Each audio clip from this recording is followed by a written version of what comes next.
Welcome to Political Fictions, a podcast drinking sherry in an oak-panelled room with members of our benign governing elite. My name's Cory Hazelhurst, and ensuring I passed the port correctly is Mark Pack. Hello, Mark. Hello, but for the record, I would like to make clear in my glass is Pepsi Max. You can't be a governing elite in an oak-panelled room drinking Pepsi Max, surely. Well, maybe you can. I don't know why I'm peer-splaining you about how to correctly drink while governing a country. Anyway, and so we've covered the thick of it. The other huge British political comedy is Yes Minister, and that's what we're looking at today. Oddly, for an episode coming out in June, we're looking at the Christmas special, party games in this one, because we're recording this in June 2026, which is 10 years on from the Brexit referendum, and there are definite interesting themes which recur in this one. Give us a minute to find the correct definition of the British sausage, and then we'll tuck in.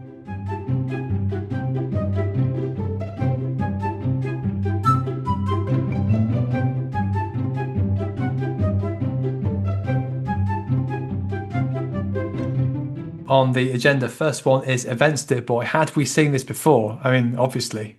Yes, lots and lots of times. In fact, our younger listeners might appreciate, I probably watched this first on VHS. Yeah, and actually one of the things that I think made it so famous was that sort of specialness about being able to get to watch it ever again, because it dates from a time when TV was literally just the broadcast television and when repeats were actually quite a rarity. And although when videotapes arrived, they started being released on videotape, but the very first videotape release of any Yes Minister episodes was not until 1984. And this episode, I think, first came out on VHS on 1991. So these days, you can go to one of the obscure high-numbered Freeview channels, dodge between the Christian revivalist preaching and the UFO stories, and you can find Yes Minister episodes being repeated again and again and again. But this used to be a special rare treat. Having said that, I realise regular listeners might like more episodes from my tearaway teenage years. I'm pretty sure that Yes Minister was repeated usually about 3:30, 4 o'clock on a weekday. So often I'd probably come back from school and watch this. I kind of graduated from seeing ITV to Yes Minister. Very William Hague of you, that sounds like. Yeah, I'm really, not doing much for my coolness, but I think that was always going to be the case, wasn't it? And there are loads of spin-offs as well, which I've also consumed quite heavily.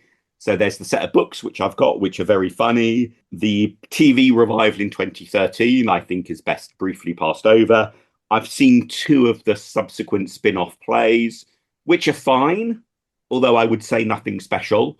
But absolutely, the original TV series are still...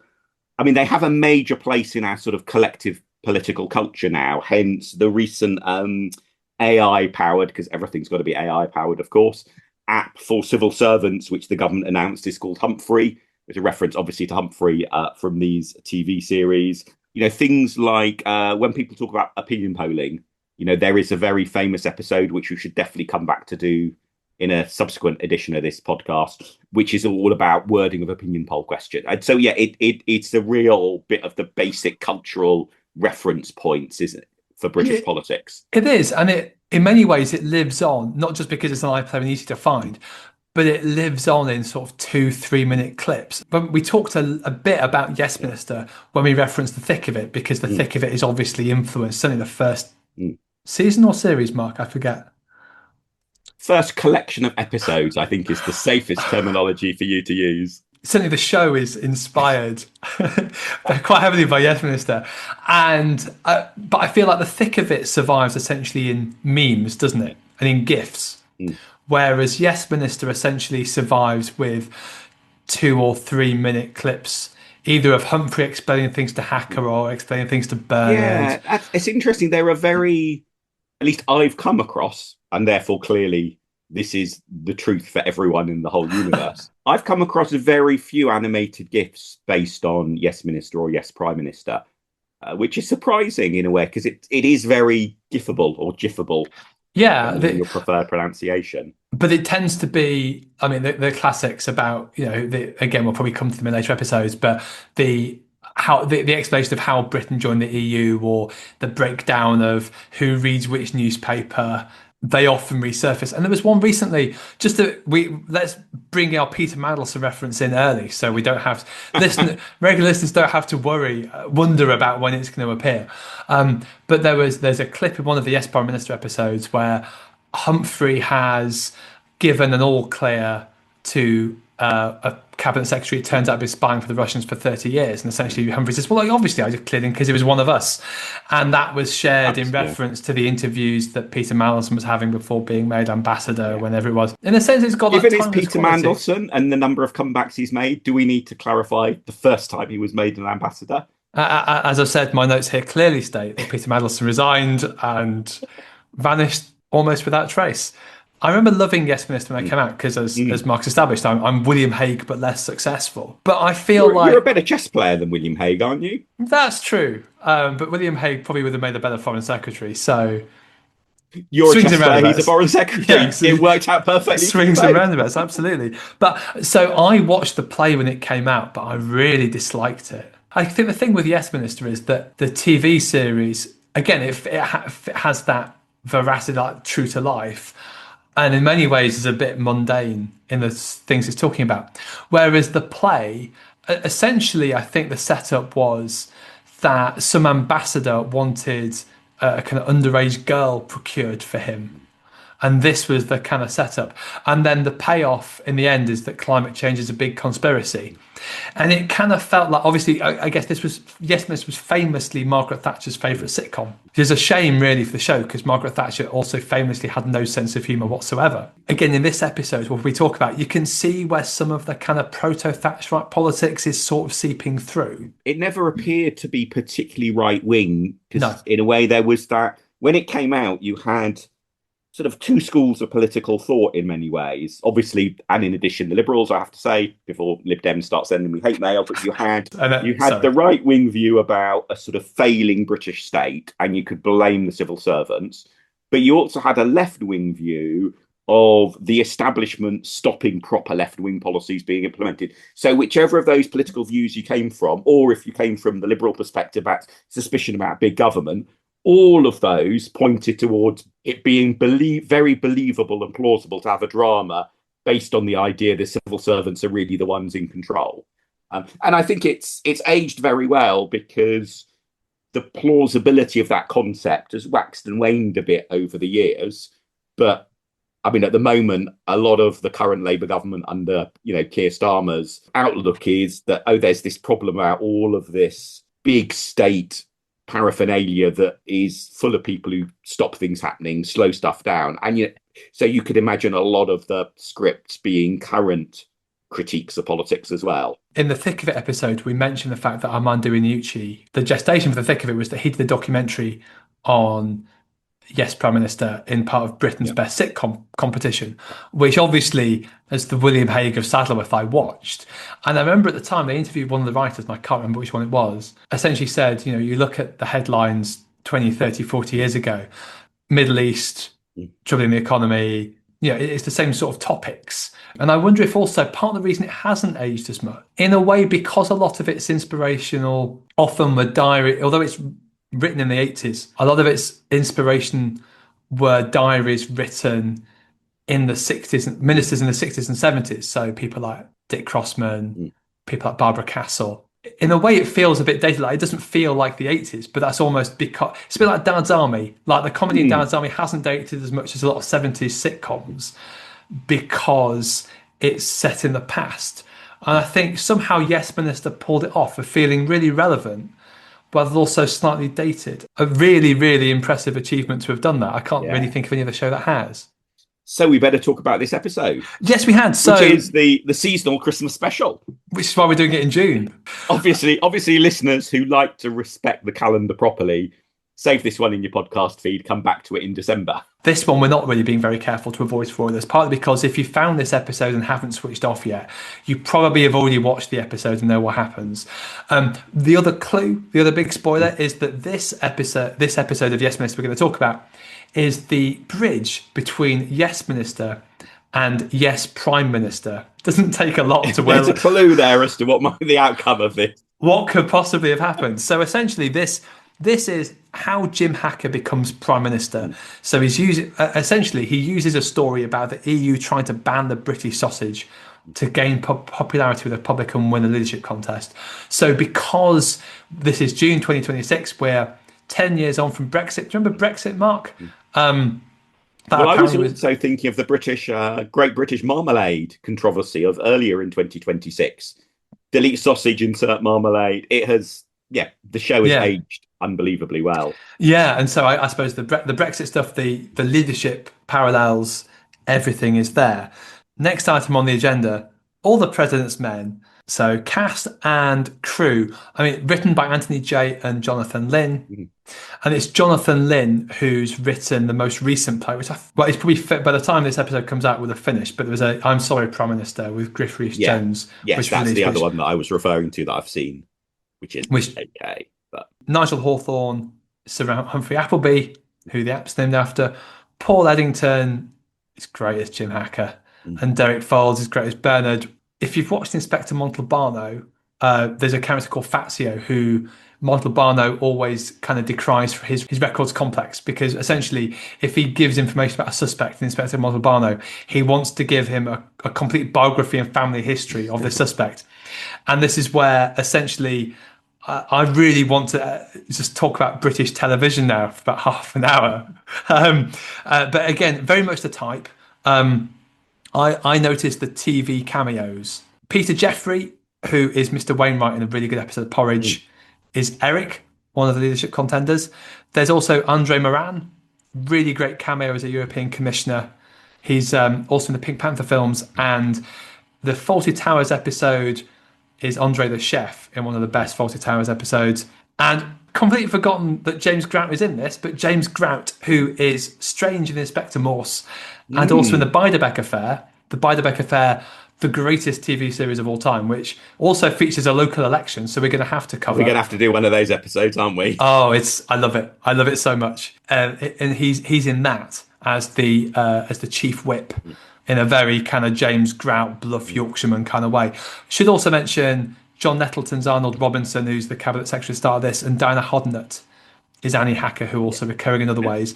And she's particularly good, I think, because she gets very little screen time, but really establishes a sense of a character that is almost as sort of rich a character as the three main protagonists. I think her acting is often overlooked because she's not one of the three big stars, but very impressive, very impressive. Very much the type. I've gone with British TV bingo.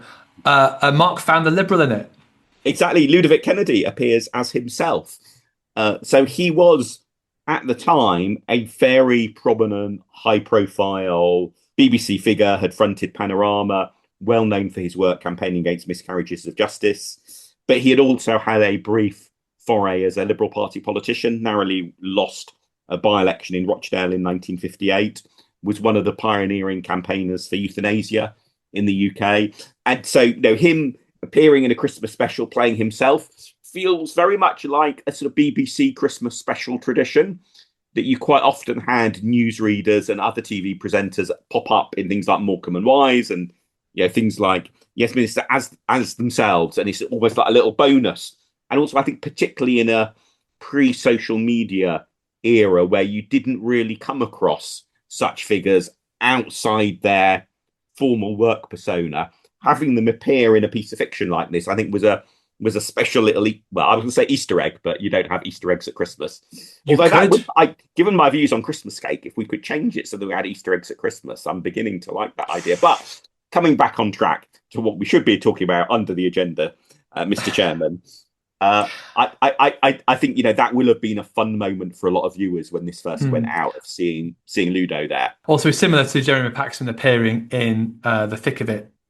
Next item, Art of the Possible. Are there any similarities between this TV episode and real events? You've already spread to listeners the rumour that Marmalade will be appearing on the show, and I was geared up, Mark. I have to say, I prepared an exquisite 27-minute slapdown, because that's what we have to call it if it goes out, on social media, about how this is Yes Minister's Thatcherite politics coming to the for it's basically doing a Boris Johnson Euro myth about bendy bananas and British sausage, and essentially was about to blame the Yes Minister for the fact we left the EU. Only for literally the week we're recording this. The Great British Sausage Scandal has been replaced by the Great British Marmalade Scandal. And indeed, in defence of the EU, in the case of the Great British Marmalade Scandal, part of the blame for that lies with Britain, and Britain having left the EU and therefore no longer being there to argue over the rules. But I mean, the sausage scandal is close enough to reality that I think those who are pro-European can, through slightly gritted teeth, enjoy the humour, while those who are not pro-European can absolutely enjoy the humour as well. I feel it would be remiss to Bernard Woolley if I didn't point out you can't enjoy marmalade through gritted teeth. That is very true.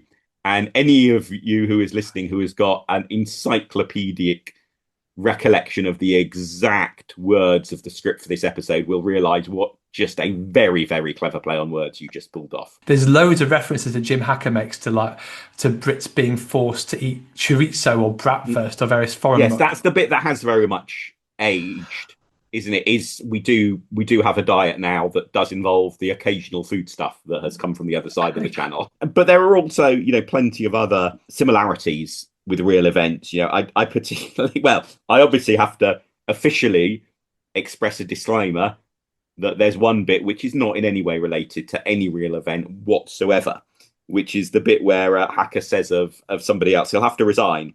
So Humphrey says, alas, yes. Hacker, what on earth will happen to him? So Humphrey responds, well, I gather he was drunk as a lord, so after a discreet interval, they'll probably make him one. Just to be clear, no relationship between that and actual events at all.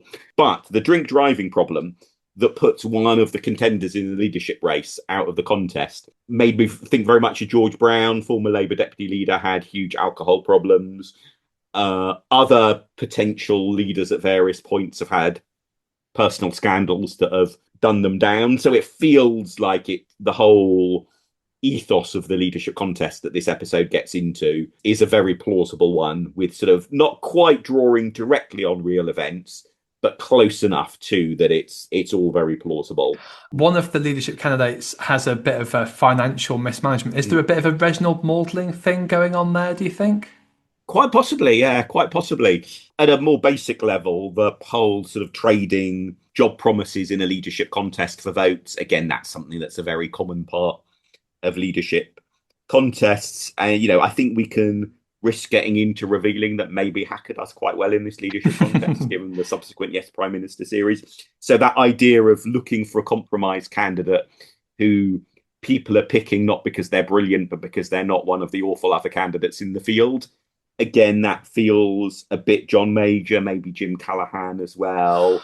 It's sort of what Labour is maybe searching for in, as we record this in 2026. So the thing that I think is a definite callback to a genuine financial scandal, whether or not there's original Maudling reference that we're meant to be thinking of, is the reference of diamonds, because the French president in the 1970s who lost the 1981 presidential election, Valéry Giscard d'Estaing, was in part done down by a diamond scandal. So there's a reference to diamonds, which otherwise sounds a bit odd. I think must be a deliberate. Yes. So the Prime Minister resigns unexpectedly. The left think he's a CIA agent. The right think he's a KGB agent, which I guess is a bit of a reference to Harold Wilson. Possibly. The fact that the Prime Minister has resigned now to nobble a rival. And Hacker makes the point, doesn't he, in the episode, that essentially it's what Clement Attlee did with Herbert Morrison. Yeah. Again, it's very similar to Kingsgate that we did last time. Two candidates, two different wings of the party. One of the things that strikes me is that these are the sort of leadership contests that play out whilst the party is in government rather than in opposition. Yes. So, again, we talked sort of about Macmillan's resignation last time. That again, you're looking for a bit of a sort of middle ground candidate, whereas the kind of leadership contests that tend to happen in opposition do tend to be more ideological. If you think about, say, the election of Jeremy Corbyn, or say think about, I don't know, Kemi Badenoch, is that fair? But they tend to be elections. That's where you tend to see the more ideological candidate come through in opposition. It doesn't tend to be when it happens in government. So that looking for that sensible, steady the ship character feels more true in that Yeah, and, sense. and I think in that sense, it's a very smart choice doing a fictitious leadership contest while Hacker's party's in power, because that makes it more about machinations and less about, well, what's the lesson of the defeat? What, talking about the voters, policy, ideology. I guess the one respect in which the episode is horrendously implausible, but understandably so, is that in the world of this episode, leadership contests are about leadership candidates and civil servants. Hmm. They're not about MPs or party members or trade unions or polls. But given the basic conceit of the show, I think we can give it a fair pass for having to make it about civil servants. So, like we talked about the thick of it being this very closed world, sort of Yeah. inspired by Yes Minister, and yeah, there isn't that sense of the party. You just have this sense of, well, they're both on opposite wings of the party. They'll split the party in two, and yeah, I suppose there's a bit with the MI5 files to make it look like civil servants should be involved, but it's essentially it's the benign civil servants guiding them to where they want, which yeah is a little bit implausible, isn't it? Um, Yeah, and and even though there's a little bit of an echo there about, say, Harold Wilson's claims about what MI5 were up to when he was Prime Minister, those allegations were not about MI5 and its interactions with civil servants. They were about what was MI5 allegedly doing and leaking to others. But yeah, when you've got a show that is basically about three characters, two of whom are civil servants, you're going to have to give civil servants quite a big role in a fictitious leadership contest, aren't you?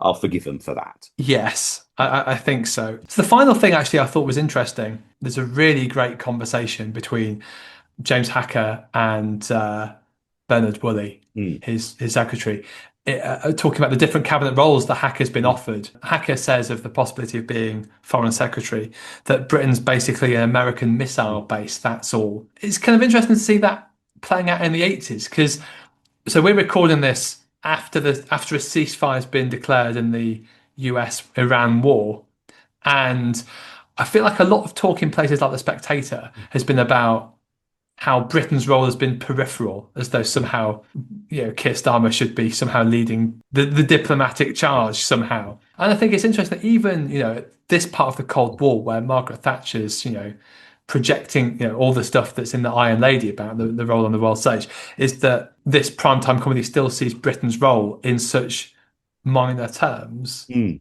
Yeah, I mean, I think that's a reflection of the whole sort of decline in Britain's standing of the world post Second World War, Mm, epitomized by Suez, and that sense of that was quite common in the 70s and 80s, this idea that Britain had become the 52nd state of the US. I think it was plausible at the time.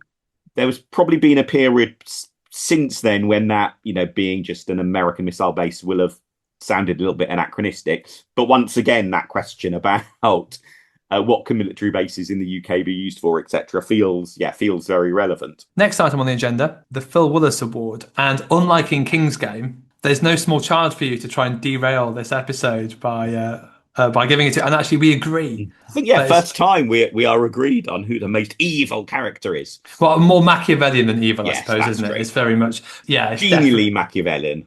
it's the best kind of Machiavellian. Yeah, And it's Hacker, right? It's yeah, in this one, absolutely. it's James Hacker. Yeah, he talks up a sausage crisis that he, in fact, has already resolved just so that he can appear a hero for solving it. It is your classic, I am going to be a Machiavellian politician by doing something that's dishonest in order to be able to get power or credit. And I think the nice thing about, I think especially Yes Minister, but also Yes Prime Minister, is especially in the later series, um, they Series season. There's that doubt eating away in your mind always now, isn't there? there's he does often get he does best Sir Humphrey. He's not just the butt of the joke every time, Yeah. and this is one in which he absolutely. He's given a chance to be Prime Minister. He stabs his colleagues in the back. He leaks to the press. He gives an incredibly cynical speech and sees off the rest of the competition, despite the fact that he's been drink driving and that drink driving offence doesn't come to light. Absolutely bravura Yeah. performance, really And is. and although it's the civil servants who put him up to the idea of being prime minister, the plotting then is mostly his, isn't it? Yeah. So we should move on Mm. to Barack Obama's tan suit Best and worst bits of political detail in this film. And again, we're agreed, Mark, on the best bit of The Christmas detail. cards, the Oh, Christmas cards, the piles and piles of Christmas cards that Hacker has to sign, and all the different names that he has to use. It's his name, or his and his wife's name, or it's just his first name, or first name and surname, depending on who the Christmas cards are for. Absolutely brought back memories for me of seeing piles of Christmas cards in various MPs' offices. was it something you had to do as party president? Well, thankfully, I went fully electronic. Ah, okay, yeah. But there is clearly still a very big role for printed Christmas cards. I mean, you see it. One of the things that MPs very often do is they get a local school to have a competition where the children try to design the MP's Christmas card. It's a nice bit of community engagement. It's a lovely little publicity hit as well. But yeah, physical Christmas cards are still very much a thing for Yeah. MPs. I got one from Al Khan's for my sterling work in Senate Labour Party. Um, I thought there were a couple of sort of quite niche things that worked really nicely in it. The homage to the Guardian newspaper's reputation for having large numbers of typos in its print edition is, I am sure, the cause of the fact that the Guardian's name is spelt wrongly on the mock-up of a spread of newspapers that you see briefly at once. And I think that would have probably been a little bit of a production team in joke, because, of course, again, in a world before the ability to hit pause and rewind, I mean, it's on screen just long enough that a few people might have noticed, but I think most people watching it will have missed the Guardian's typo. The other thing which I spent a little bit of time disappearing down an internet rabbit hole because I wasn't sure about were the silver badges. yeah. So in the episode, various politicians get caught up in drink driving scandals. Sadly, that is all too realistic. And apparently, cabinet ministers have these silver badges, which somehow mean the police are not meant to fully uphold the law or, stop them from completing their journey. I did wonder if that had some basis in truth, and I don't think it does at all. But it does mean I found this fantastic freedom of information request that somebody filed to the Met Police in 2011. So quite a long time after this episode aired, asking for evidence about these silver badges. How many people are they issued to? How often have the silver badges been used? All sorts of detailed responses, and saying in their FOI request that they're sure the silver badge scheme exists because, quote, I'm aware that such a scheme exists or existed from sources including the following: www.yesminister.com. The Met Police's reply is a polite version of, are you completely bonkers? Of course, no such scheme exists at all. So that was completely made up. There's also that little bit of everyone clutching their box of House of Commons mints at a Christmas party, which again feels like, dashing to the House of Commons or the House of Lords gift shop to get a job lot of boxes of chocolates is a very definite politician last minute gift. Pick up a bottle idea. of whiskey. Pick up a bottle of whiskey to autograph and sell at a constituency raffle. Yeah, exactly. Exactly. Absolutely. Sartorial choices of politicians is something that regular listeners will know that we take a keen interest in. And it's interesting that the Foreign Secretary wears a bow tie, which I have to say, for a politician in the early 80s or mid 80s, I suppose, felt very avant-garde. Plausible but unusual. And I guess it is a clever way of just giving you a bit of a visual cue as to who's who. Yeah, that's true. Weird detail is that Hacker ends his very cynical, chorizo-hating speech about the EU by quoting Martin Luther, which seemed like a very, very strange way to end your anti-European speech. But that's why I've never written any speeches for a prime minister. Next item on the agenda, a very British coup. Are there conspiracy theories? And in a way, I suppose, yes, Minister, sort of very much how civil servants run Britain as a benign dictatorship, like civil servants. The OG deep state conspiracy theory in the UK from before the phrase deep state was coined, isn't it? Yes. And it's done well enough that it's got enough truth to it that it's not clunking in the way that I guess when we were talking previously about some of the other movies and shows that we've looked at, sometimes the conspiracy theory stuff about a media and political elite can all feel a little bit clunky and sort of earnestly student politician sometimes in its execution. But absolutely, that underlying sort of conspiratorial theme through this show is done very deftly, and it's done in a way that plays up the humor but also gives it a certain veracity. And genuinely, there were real incidents that they were playing off when writing these episodes. So I think that is it is definitely one of the more plausible conspiracies out there in the stuff that we've been watching for this podcast, isn't it? Yeah, I think so. There's a how to win an election, Mm. best and worst bits of political strategy. I think With this is a pretty good primer. If you were trying to find a sort of third candidate to come through the middle in some possible future Labour Party leadership contest, this would not be a bad episode to watch to get some ideas as to how to maybe pull off a campaign like mm, that. I think the basic dynamic about how somebody can come through the middle to win, that is a core, often seen, sometimes successful, sometimes not, campaign strategy for leadership contests. The machinations where people want to be seen to have been backing whoever is the winner, again, that's very good for your political career. So that's definitely a good tip. But I think also what at a more subtle level this episode shows is that often the route to political success is to define a problem that you can solve and to say, well, yeah, this is the really important thing, and this is the plan that I've got to solve it. Now, Hacker, rather sneakily, as we've talked about, he sort of fixes the problem first and then talks it up into a big problem. But that basic idea of making something out of the thing that you can make your strong point and your unique selling point is a good tactic, isn't it? yeah, and you can see it in national politics, but you can see it in local politics as well. So a sneakier local version of this kind of campaign would be if you know that a road in your council ward's going to get Yeah. resurfaced, start a petition, knock on some doors, demand that the road is resurfaced. 2 months later, hey presto, look at your amazing local community campaigner. It's a tried and tested method. I think the thing that is, I'm not sure if it's good advice or bad advice to take from the episode, probably bad advice on balance, is this idea of picking a candidate, finding a candidate who isn't any of the people that you really want to stop and has a chance of winning. The problem is you can therefore end up with somebody who's really not up to doing the job. Now, the conceit of yes, Prime Minister, the succeeding episodes is the civil servants still want to be the ones in control and so on. So from their perspective, getting Hacker as Prime Minister works out okay.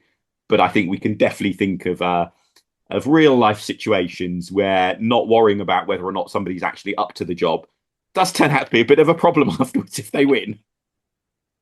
Just a bit. Wait, and it's interesting, again, going back to that Armando Iannucci documentary. And I think the way that sort of documentary opens is essentially, you might think that Jim Hacker's an unlikely prime minister, but then John Major was prime minister and he was prime minister for 7 years, Mm. as though almost that was like the worst example you could possibly think Yeah. of, to which, I many think people. the Conservative Party has thrown up a stronger example since.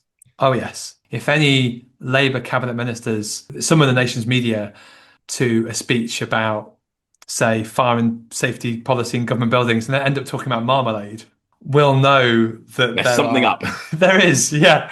I mean, I was trying to think of some real life examples of where a politician has given a really obscure speech, but because there's media speculation about leadership bids, the media all turn up to cover it. Because I'm sure that's happened often. I couldn't actually think of an example, so I did turn to several different AI bots to say, can you find me an example? Unfortunately, they were very good at fabricating fictitious ones, which thankfully I did the sensible thing of fact checking, and so I'm not about to tell you about. But it does, although annoyingly I can't put my finger on a really good example to mention, it does feel a standard part of the sort of speculation in the run up to a leadership contest that you get a lot of attention paid to things that otherwise would pass by with barely any journalists present out, don't you? Well, it's a bit like you were saying about King's Game, about how the journalists, the politicians are congregating around the Mm. powerful spin doctor. And Mm. yeah, I think there's a bit of or is really, then you just get more journalists sort of covering your Yeah. speech. Or, if you write an article for a newspaper, it's poured over for any sort of sense of, are you going to stand? Are you not? There's a wonderful bit. Humphrey gives Hacker advice on what to say about whether you're standing. When you haven't officially declared, but you Yeah. don't want to say no. I feel like probably most frontline politicians in Britain over the past 30 years have had to give one version or another of that speech. Mm. The Zeitgeist tape, our next section, again, another one where we are in agreement. So we really aren't doing very much, are we, to dispel the notion of this cushy political class that agree with each other and watch the same things. But having, in our defence, the opening credits are absolutely superb, aren't they? Yeah, they're brilliant. And I had forgotten until I watched this episode that it was Gerald Scarfe who did the sort of caricature drawings for the title. So I guess most famous probably for his work with Pink Floyd. And the music is absolutely superb. Again, only because knew we would be recording this podcast, I was probably paying rather more attention to the music over the titles than you normally would, because it just sounds naturally so right. And when you actually stop to listen carefully, you realize actually it's a very clever riff off the actual Big Ben chimes. But most excitingly, and this is obviously the reason why I've talked up the music so highly, I noticed the name of the person who wrote the music is a Mr. Hazelhurst.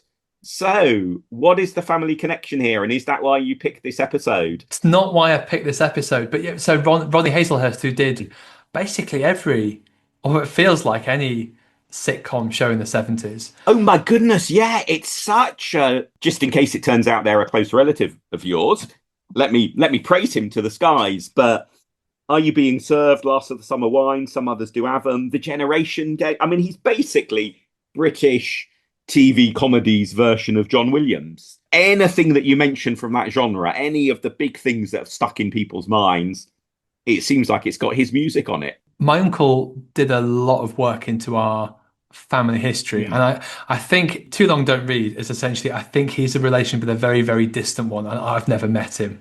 So it's not like we don't have Hazelhurst family reunions where I presume he will have died by now, given his likely age at the time. I think so. So I think my uncle met him when he was doing the research. Probably, I think it's not just the best kind of sitcom intro. I think it's probably the best TV intro ever. Listeners might also appreciate when I was first looking for a theme tune for the podcast, I kind of had the Yes Minister theme in mind as one that would sound a bit politically.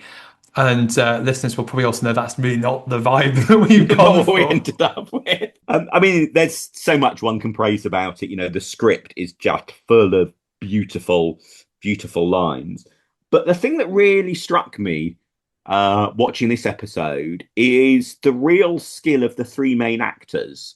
Is they have this ability to pull a really caricatured facial expression, which works for the comedy. But they all have this skill of being able to change their facial expression to the opposite emotion just like that. And so you get things like Hacker switching from being nervous and doubtful to suddenly being fully self-confident. And the script is really good, but the thing that really makes it funny is seeing his facial emotion switch so quickly. And all three of them have that skill, which is a very rare skill, really. It's not just that they've got that ability to have a very strong expression. It's the ability to change it to the opposite so quickly. And Nigel Hawthorne's particularly good. So there's a good conversation, again, in the oak panel room where I think... And yet he goes from being very alarmed and concerned to then realising what he needs to say. And yet it's almost like the sun appearing behind a cloud, isn't it? Yeah. It's obviously it's the monologues that it's known for, and Bernard's literary mind. Paul Eddington also. There's a really great episode of Yes Minister where he's drunk, which we should do with the communications room.